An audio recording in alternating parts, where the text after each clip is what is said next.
So a project that we were very lucky to work on a few years ago involved us doing some storytelling work for a senior care facility. We were invited into these people's lives at a very beautiful time.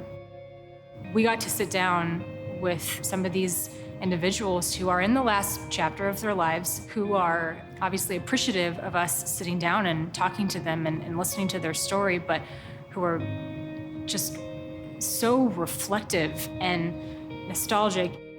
It was incredible for two reasons.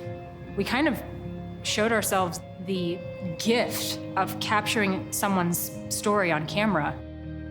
Being able to be let into that individual's life and listening to the stories of how they grew up and, the challenges they had in their lives, the highs and the lows. But also, it was one of my favorite experiences with our crew, because it's hard to roll in all these cameras sometimes and to then ask someone to get really personal. We wouldn't even turn on the cameras until an hour after we were talking. We were sitting next to you on the couch, learning about you, creating that very, very important human connection. We weren't just the video guys coming in to do a job. And then editorially, as we were putting the story together, we tried so many different ways to get it right.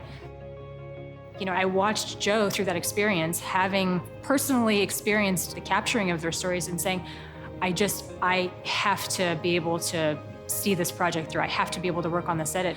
I remember he got emotional about it because he wanted to make sure that the essence of the story came through. And so it was such an unbelievable example for me to see the way we approach different jobs, but that one wasn't gonna work unless we approached it in a very unique way.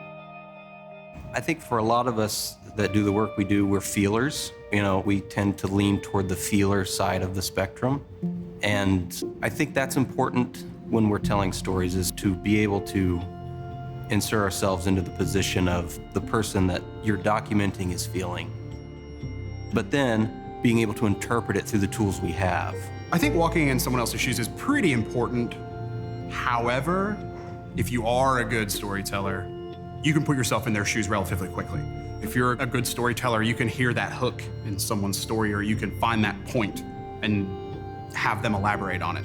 You sort of just zero in on what their passions are, or what are the things that they're talking about that are emotional to them, either sad or happy. You just take your cues from them, and that is what builds a powerful story.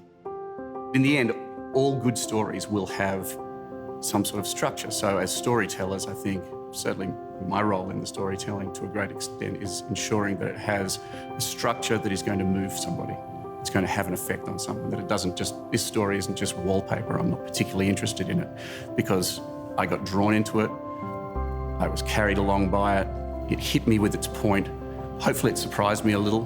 That will make the point of it sink in even more. And then it was wrapped up beautifully for me, and I understood why I just listened or watched or read your story.